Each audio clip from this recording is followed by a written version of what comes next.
Hey guys, Sean Lentz here from Appalachian DIY, and today we're going to be showing you how to move an outdoor shed. So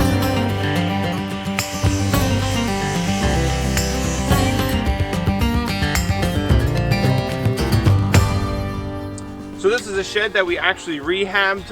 It was kind of falling apart a little bit and we fixed it up. If you want to see that video, check it out right here.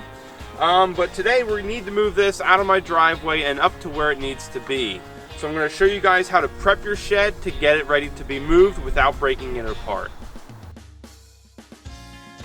The first thing that we're going to do is make some runners for the back of the shed. These are going to carry all of the load. We're just going to cut these to a 45-degree angle on one side. What we're going to do with these runners is we're going to put them and nail them underneath our floor joist here. So we're going to flush this up even with the outside.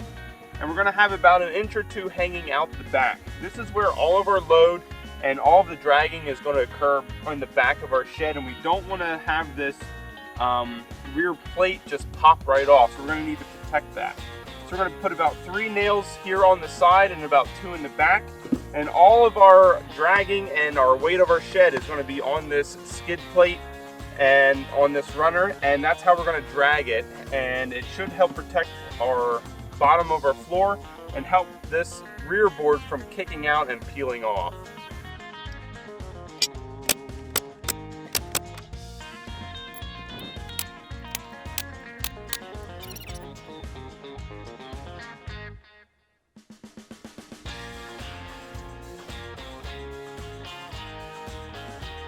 So we need some place that we can anchor onto the shed with and be able to pull it around.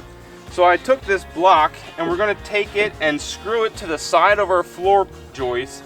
We're going to put 2 screws up front here into the front plate and a couple in the back.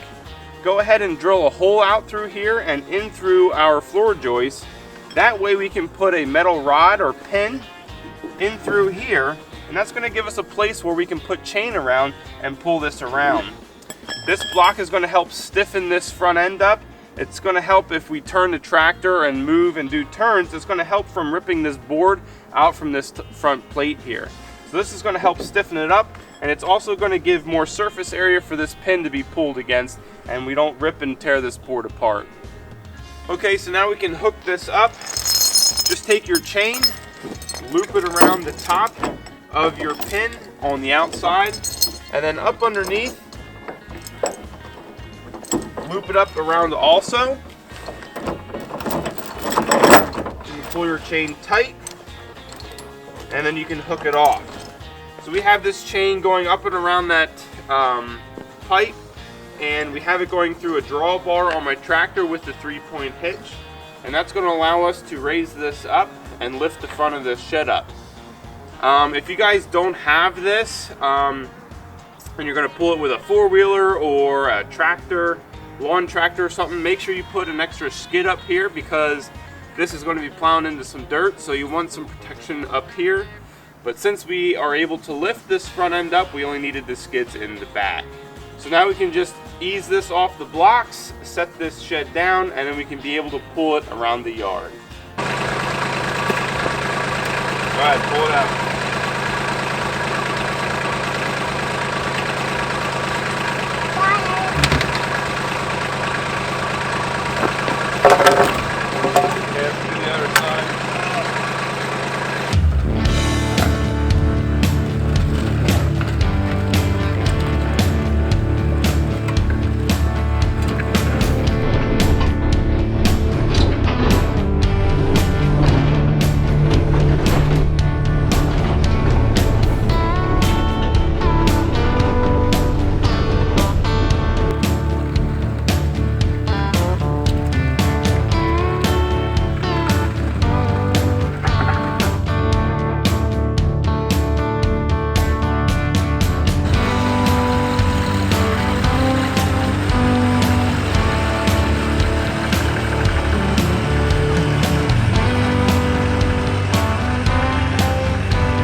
got our shed in where we wanted it. That's the easiest way I know of how to move your shed around a yard.